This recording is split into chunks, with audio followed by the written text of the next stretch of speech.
सम्मान घाट बचो सच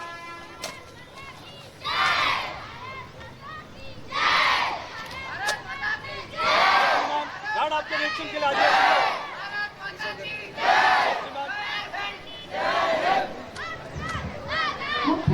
सम्मान घाट सलामी मैदान से प्रस्थान कर रहे हैं। ध्वज फहराने के गौरव क्षण को और प्रखर बनाने के लिए मैं सलामी दल का धन्यवाद करती हूँ। और अब मैं माननीय मुख्य अतिथि गौरवनीय क्षण है। गणतंत्र की इस यात्रा के इस 75वें वर्ष में मैं सभी जिलावासियों को हार्दिक शुभकामनाएं देता हूँ। गणतंत्र हमें वो अवसर प्रदान करता है कि हम पिछले वर्ष विकास की दिशा में किए गए कार्यों की समीक्षा करें और दुगने उत्साह के साथ आने वाले समय में इन विकास परियोजनाओं को पूरा करने में जुट जाएं। पंक्ति में खड़े अंतिम व्यक्ति तक विकास योजनाओं का लाभ पहुंचे, यही हमारा लक्ष्य है। आजादी के इस अमृत काल में हर देशवासी ने पंच प्रण को अपने जीवन में धारण करने का संकल्प लिया है। देश को 15 अगस्त 2047 तक विकसित राष्ट्र बनाने का संकल्प लिया है। गुलामी की हर सोच, हर निशानी को मिटाते हुए हम अपनी विरासत पर गर्व करें, देश की एकता को बनाए रखें और राष्ट्र प्रथम को आगे रखते हुए पूरी निष्ठा के साथ अपने कर्तव्यों का पालन करें। यही पंच प्रण हमारा आह्वान करते हैं। अब मैं दिगलीपुर तहसील में विभिन्न विभागों द्वारा किए गए कार्यों का उल्लेख करूंगा। शिक्षा विभाग दिगलीपुर शैक्षिक अंचल में कुल 62 सरकारी स्कूल हैं, जिनमें 6 senior secondary school, 9 secondary, 8 middle, 49 primary school, इनके अलावा 6 प्राइवेट स्कूल भी शिक्षा प्रदान कर रहे हैं। बच्चों को गुणवत्तापूर्ण समावेशी शिक्षा प्रदान करना राष्ट्रीय शिक्षा नीति का उद्देश्य है। इसी के तहत स्कूलों में सीखने के प्रतिबल लर्निंग आउटकम में सुधार के लिए पहल योजना लागू किया गया है। हर महीने मंथली टेस्ट लिया जाता है। मूल्यांकन के बाद राज्य स्तर पर प्रगति की समीक्षा की जाती है और पढ़ाई को और बेहतर करने के लिए आवश्यक कदम उठाए जाते हैं। समग्र शिक्षा के अंतर्गत राष्ट्रीय आविष्कार अभियान के तहत देश के साथ एक अंचल में भी बाल वैज्ञानिक प्रदर्शनी का आयोजन किया गया। दिगलीपुर अंचल से 9 छात्रों ने अपने चुने हुए विज्ञान मॉडल के साथ पोर्टब्लेयर में आयोजित राज्य स्तरीय प्रदर्शनी में भाग लिया। राष्ट्र प्रेम और सांस्कृतिक चेतना जागृत करने के उद्देश्य से आजादी का अमृत महोत्सव मेरी माटी मेरा देश, एक भारत श्रेष्ठ भारत और अमृत कलश यात्रा में अंचल के सभी स्कूलों ने उत्साहपूर्वक भाग लिया। दिव्यांगजन बच्चों की पहचान करते हुए उन्हें शिक्षा का समुचित अवसर प्रदान करने के लिए प्रशस्त योजना क्रियान्वित की गई है, जिसके अच्छे परिणाम सामने आ रहे हैं।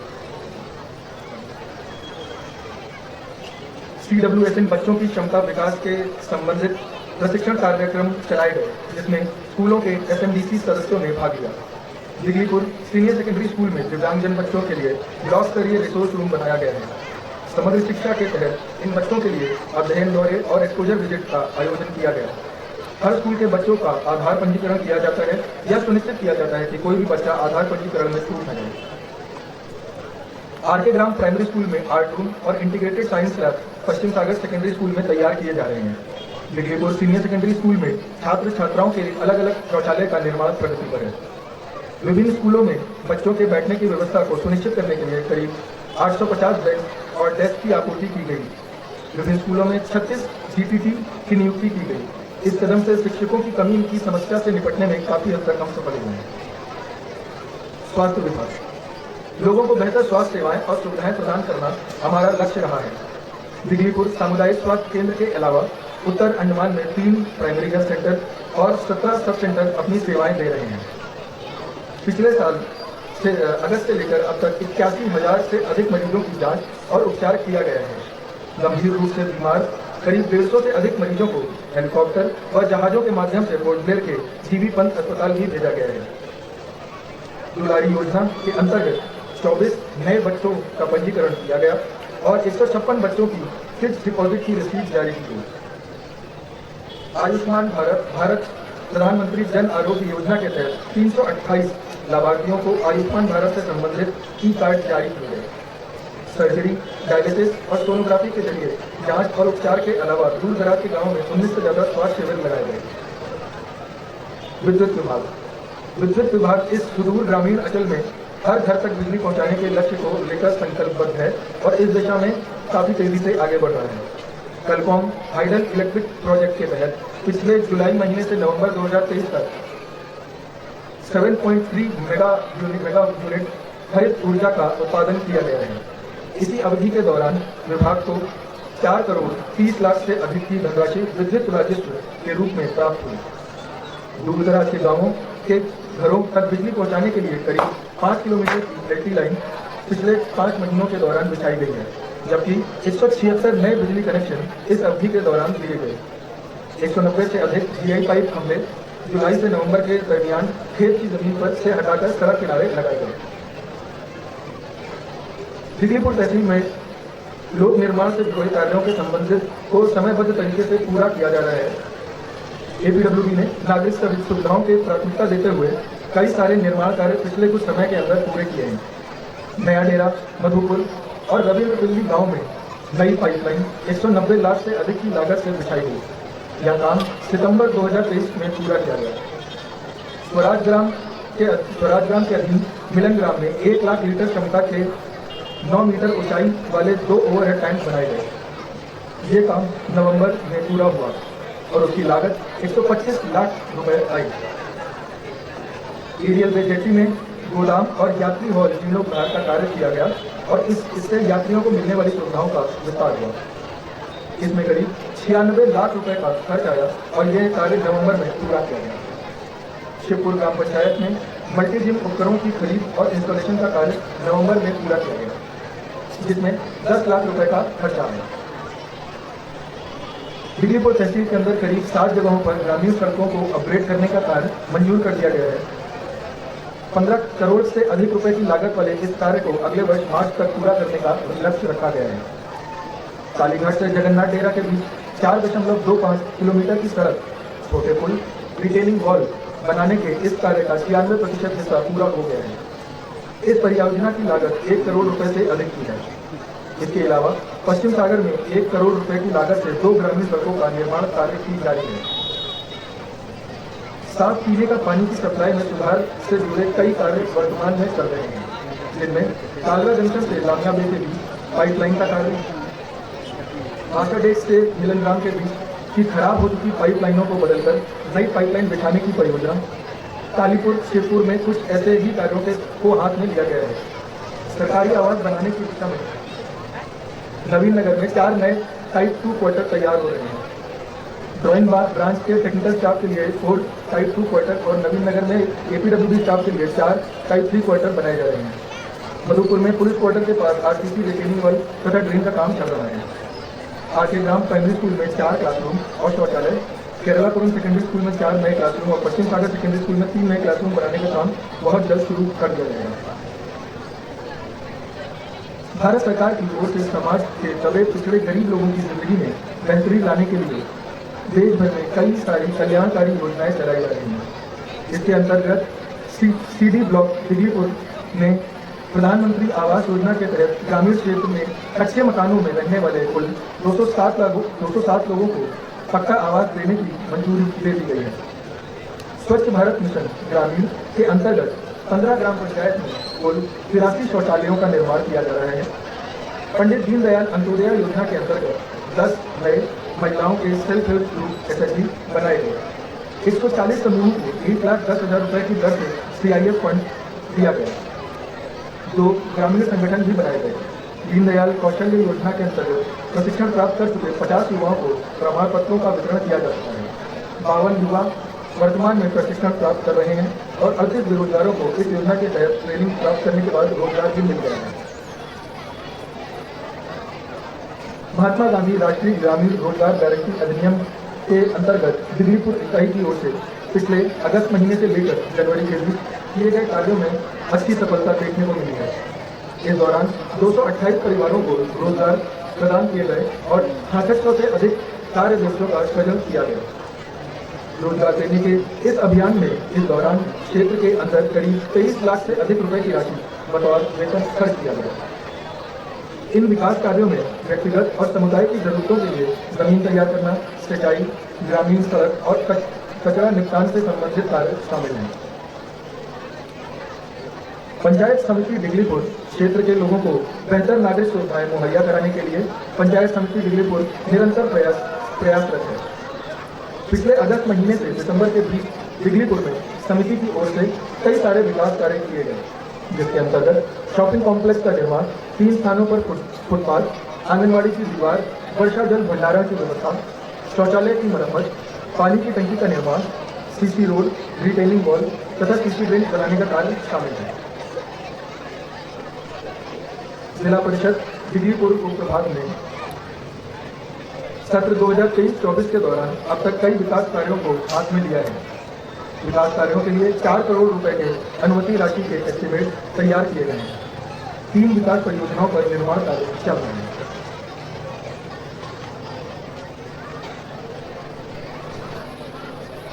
ICDS प्रोजेक्ट रूरल के अंतर्गत बच्चों की देखभाल, उनके पोषण, स्वास्थ्य के साथ साथ विधवाओं, बुजुर्ग नागरिकों, दिव्यांगजनों और निराश्रित महिलाओं के कल्याण के लिए समन्वित बाल विकास परियोजना विभाग की ओर से कार्यक्रमों का सफल संचालन किया जा रहा है। 60 साल से अधिक उम्र की बुजुर्ग व्यक्ति को 2500 रुपये प्रतिमाह की दर से वृद्धावस्था पेंशन दी जाती है। इस समय दिल्लीपुर तहसील में इस पेंशन के कुल 2916 लाभार्थी हैं, जबकि 80 साल से अधिक उम्र वाले 97 बुजुर्ग 3000 रुपये प्रति माह की दर से ओल्ड एज पेंशन पा रहे हैं। विधवा महिलाओं को भी 2500 रुपये हर महीने की दर से विधवा पेंशन दी जाती है।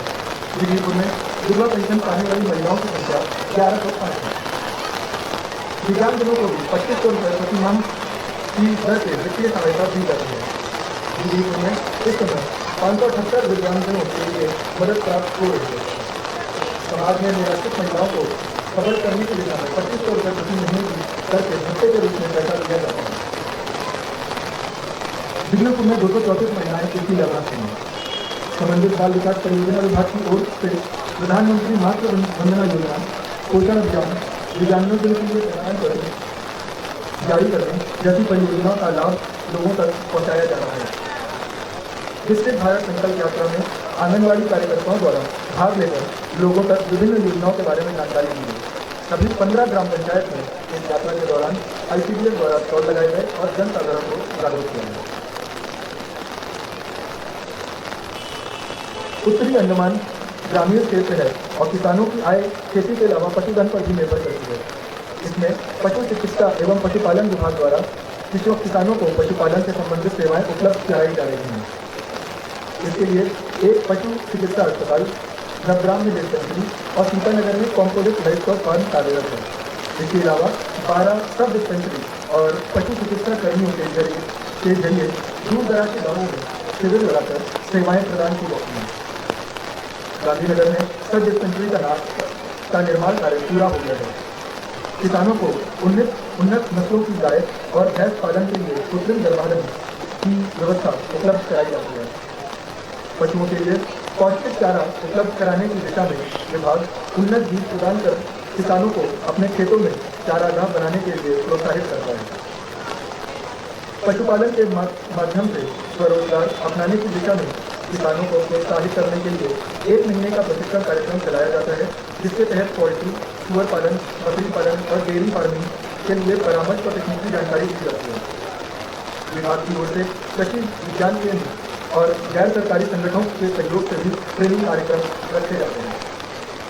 बैंकों के साथ तालमेल रखते हुए SBFI और केसीसी लोन योजनाओं के तहत करीब 790 आवेदन ऋण के लिए जमा किए जा चुके हैं। युवाओं को कौशल युक्त प्रशिक्षण देने के लिए उद्योग विभाग उन्हें प्रोत्साहित कर रहा है। स्वरोजगार के इच्छुक उद्यमी के हाथों में हुनर प्रदान करने के लिए कारपेंटरी, टेलरिंग, आचार बनाना, नारियल के फूल से हस्तशिल्प और मिक्स फ्रूट जैम आदि की तैयारी के बारे में और इनकी मार्केटिंग से जुड़े प्रशिक्षण कार्यक्रम चलाए गए, जिनमें बड़ी संख्या में बेरोजगार युवाओं और महिलाओं ने भाग लिया। विभाग की ओर से वित्तीय सहायता के लिए 27 मामलों को बैंक के पास भेजा गया और 21 लोगों को लाभ प्राप्त हुआ। कारपेंटरी, टेलरिंग और सामान्य इंजीनियरिंग में 1 साल का पाठ्यक्रम पिछले अक्टूबर महीने में शुरू हुआ और इस समय 12 पुरुष एवं 60 से अधिक महिलाएं उद्यमी कौशल की पढ़ाई कर रही हैं। प्रधानमंत्री रोजगार सृजन कार्यक्रम PMGP के तहत 24 युवाओं को परामर्श दिया गया और इस योजना के तहत युवाओं में खासा उत्साह देखा जा रहा है। नेहरू युवा केंद्र में युवा कौशल युक्त सशक्त युवा देश के विकास की गति को बढ़ाने में अहम भूमिका निभाते हैं। सरकार की नीतियों, योजनाओं और कार्यक्रमों के प्रति युवा जागरूक हों, वे देश के मूल्यों को से सराबोर हों। इन सभी उद्देश्य को ध्यान में रखकर नेहरू युवा केंद्र बड़ी संजीदगी से कार्यक्रमों का आयोजन करते आ रहे हैं। पिछले साल अप्रैल से दिसंबर तक युवा सशक्तिकरण के कार्यक्रम आयोजन किए गए। दिल्लीपुर में युवा उत्सव का आयोजन हुआ। मधुपुर, दुर्गापुर और नवीन नगर में युवा सांसद कार्यक्रम में युवाओं ने बढ़ चढ़कर हिस्सा लिया। श्री अन्न मेले में ग्रामीण लोगों ने मोटे अनाज की उपयोगिता को दर्शाते हुए अपने उत्पाद रखे। ग्राम पंचायत व ब्लॉक स्तर पर मेरी माटी मेरा देश के तहत कार्यक्रम आयोजित हुए। इनके अलावा पर्यावरण दिवस, योग दिवस, खेल दिवस, हिंदी पखवाड़ा, गांधी जयंती और संविधान दिवस पर बड़ी संख्या में युवाओं को शामिल कर कार्यक्रम आयोजित हुए। पिछले महीने माय भारत पोर्टल पर 15 से 29 वर्ष आयु के युवाओं का पंजीकरण का काम नेहरू युवा केंद्र द्वारा किया गया। कृषि विभाग यूपी प्लान स्कीम के तहत उन्नत किस्म की पैदावार के लिए किसानों को प्रोत्साहित किया जाता है और उन्नत बीज और उर्वरकों की खरीद के लिए सब्सिडी दी जाती है। पिछले सत्र में 2.4 मीट्रिक टन धान के बीज और 16.48 मीट्रिक टन खाद की खरीद के लिए 20% की खरीद सब्सिडी और 100% की ट्रांसपोर्ट सब्सिडी दी गई। इसके अलावा करीब 0.63 मीट्रिक टन जैविक खाद पर 50% सब्सिडी दी गई। गांधीनगर, राधानगर और कालीघाट में वर्मी कंपोस्ट तैयार करने से संबंधित कई कार्यशालाएं आयोजित की गई, जिनमें किसानों ने उत्साहपूर्वक भाग लिया। राधानगर, चेरलापुरम और रामनगर में कीटनाशक के इस्तेमाल और रोग नियंत्रण पर ट्रेनिंग प्रोग्राम रखे गए। मुर्गी और बत्तख पालन, सब्जी और फल की पैदावार के संवर्धन आदि पर प्रशिक्षण कार्यक्रम रखे गए, जिनमें 100 से अधिक किसानों ने भाग लिया। प्रधानमंत्री फसल बीमा योजना के तहत किशोरी नगर, स्वराज ग्राम और राधानगर में खरीफ सत्र के दौरान 14 किसानों को वित्तीय सहायता दी गई। पीएम किसान के तहत 4,600 से अधिक किसानों को 93 लाख से अधिक राशि का दिल्लीपुर ब्लॉक में 2 किस्तों में वितरण किया गया। दिल्लीपुर तहसील के विभिन्न पंचायतों में 216 मृदा स्वास्थ्य कार्ड वितरित किए गए। हर पंचायत में विभाग की ओर से स्टॉल लगाए गए, जिनमें श्री अन्न, मसाले, वर्मी कंपोस्ट, मृदा स्वास्थ्य कार्ड आदि के बारे में जानकारी दी।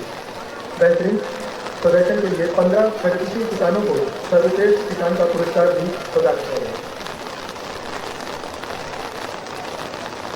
अंडमान निकोबार के शहरी और दूर दराज के इलाकों तक फैले हुए ग्रामीण व आदिवासी अंचलों में रहने वाले लोगों तक उचित मूल्यों पर खाद्य सामग्री उपलब्ध कराते हुए नागरिक आपूर्ति और उपभोक्ता विभाग द्वारा खाद्य सुरक्षा के लक्ष्य को हासिल करने में प्रयास किया गया।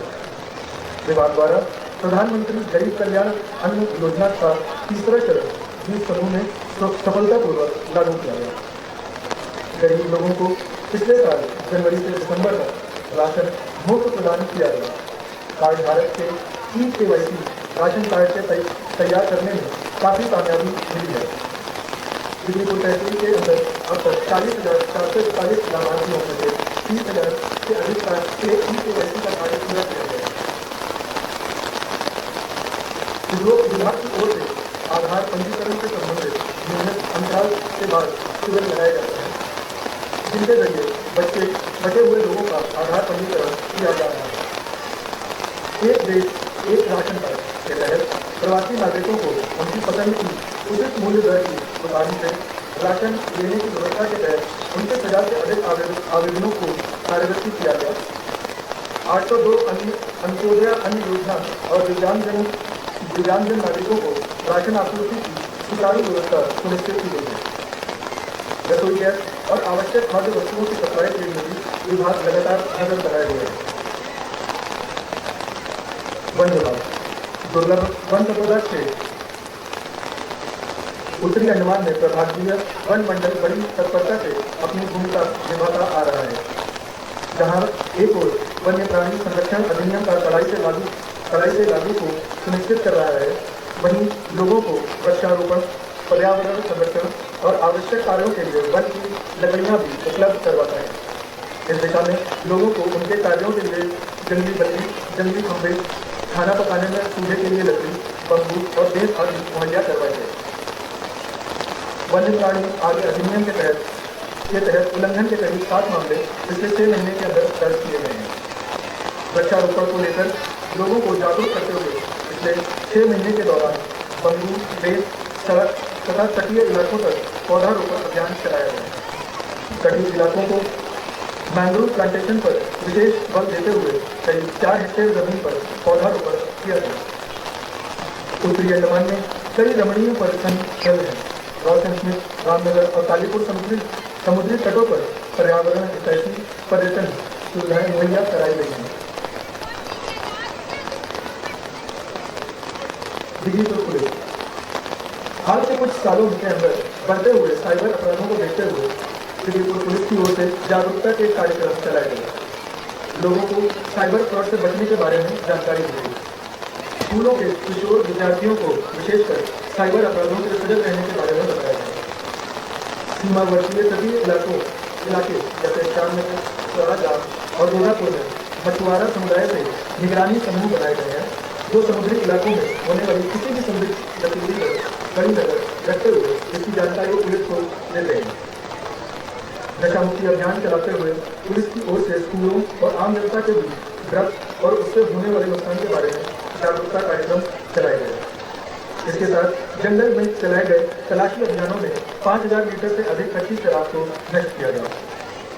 लोगों को सड़क सुरक्षा, ट्रैफिक, पॉक्सो जैसे मुद्दों पर सभाएं आयोजित कर जानकारी दी गई।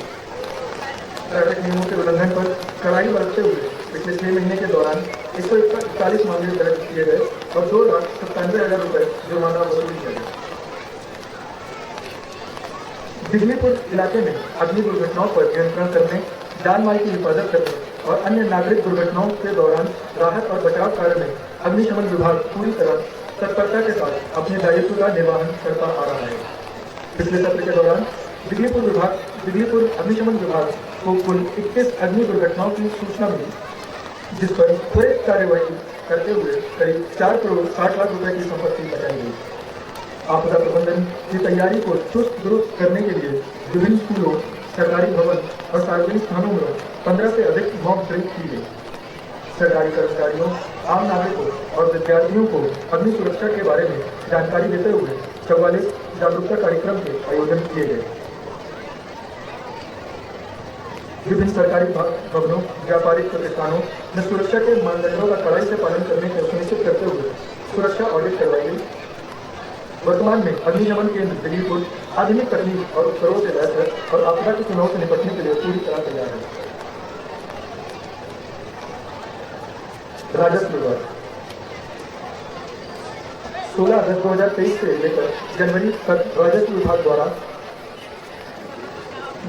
1389 income certificate, 143 resident certificate, 401 OBC and non creamy layer certificate, 16 dependent certificate, 51 family member certificate, 245 local certificate, 120 senior citizen certificate, 2 Tamil Telugu Malayalam certificate, 29 no dues and non encumbrance certificate, 17 valuation certificate, 8 application of non employment certificate, 15 marriage under Hindu marriage registration act certificate और 4 application for unmarried certificate जारी किए गए।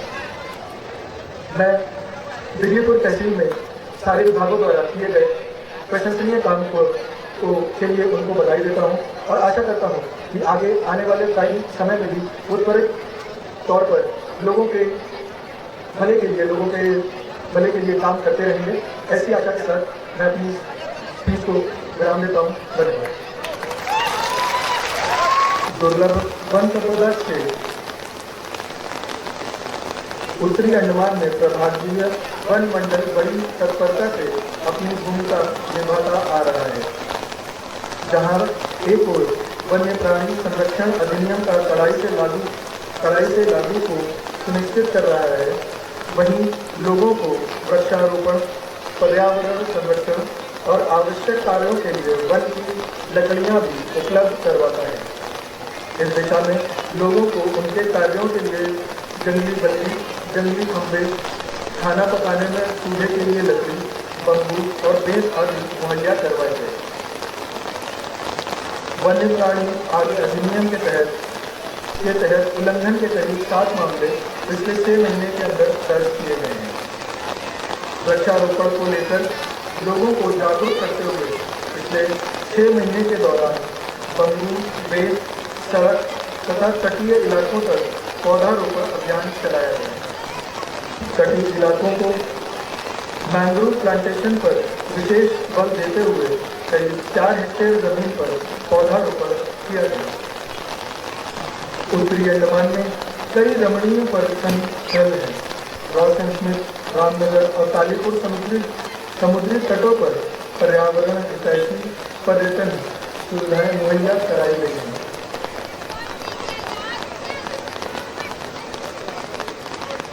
दिल्लीपुर police हाल के कुछ सालों के अंदर बढ़ते हुए साइबर अपराधों को देखते हुए दिल्लीपुर पुलिस की ओर से जागरूकता के कार्यक्रम चलाए गए। लोगों को साइबर फ्रॉड से बचने के बारे में जानकारी दी गई। स्कूलों के किशोर विद्यार्थियों को विशेषकर साइबर अपराधों से सजग रहने के बारे में बताया गया। सीमावर्तीय तटीय इलाके जैसे श्यामनगर, स्वराज और गोरापुर में मछुआरा समुदाय से निगरानी समूह बनाए गए हैं, जो समुद्री इलाकों में होने वाली किसी भी संदिग्ध गतिविधि पर कड़ी नजर रखते हुए इसकी जानकारी पुलिस को देते हैं।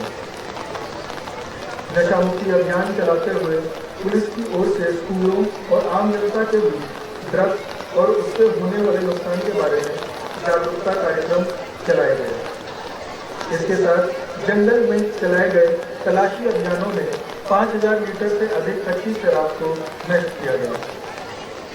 लोगों को सड़क सुरक्षा, ट्रैफिक, पॉक्सो जैसे मुद्दों पर सभाएं आयोजित कर जानकारी दी गई।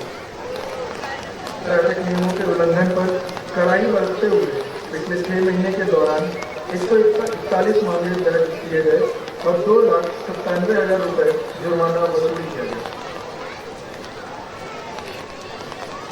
दिल्लीपुर इलाके में अग्नि दुर्घटनाओं पर नियंत्रण करने, जान माल की हिफाजत करने और अन्य नागरिक दुर्घटनाओं के दौरान राहत और बचाव कार्य में अग्निशमन विभाग पूरी तरह तत्परता के साथ अपने दायित्व का निर्वहन करता आ रहा है।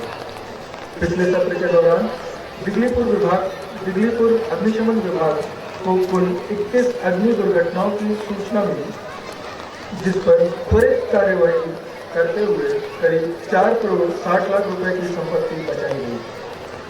आपदा प्रबंधन की तैयारी को चुस्त दुरुस्त करने के लिए विभिन्न स्कूलों, सरकारी भवन और सार्वजनिक स्थानों में 15 से अधिक मॉक ड्रिल की गई। सरकारी कर्मचारियों, आम नागरिकों और विद्यार्थियों को अग्नि सुरक्षा के बारे में जानकारी देते हुए 44 जागरूकता कार्यक्रम के आयोजन किए गए। विभिन्न सरकारी भवनों, व्यापारिक प्रतिष्ठानों में सुरक्षा के मानदंडों का कड़ाई से पालन करने को सुनिश्चित करते हुए सुरक्षा ऑडिट करवाई गई। वर्तमान में अग्निशमन केंद्र दिल्लीपुर आधुनिक तकनीक और उपकरणों से लैस है और आपदा की चुनौती से निपटने के लिए पूरी तरह तैयार है। राजस्व विभाग 16 अगस्त 2023 से लेकर जनवरी तक राजस्व विभाग द्वारा 1389 income certificate, 143 resident certificate, 401 OBC and non creamy layer certificate, 16 dependent certificate, 51 family member certificate, 245 local certificate, 120 senior citizen certificate, 2 Tamil Telugu Malayalam certificate, 29 no dues and non encumbrance certificate, 17 valuation certificate, 8 application of non employment certificate, 15 marriage under Hindu marriage registration act certificate और 4 application for unmarried certificate जारी किए गए। मैं दिल्लीपुर तहसील में सारे विभागों द्वारा किए गए प्रशंसनीय काम के लिए उनको बधाई देता हूं और आशा करता हूं कि आगे आने वाले समय में भी वो त्वरित तौर पर लोगों के भले के लिए काम करते रहेंगे। ऐसी आशा के साथ मैं अपनी स्पीच को विराम देता हूं। धन्यवाद।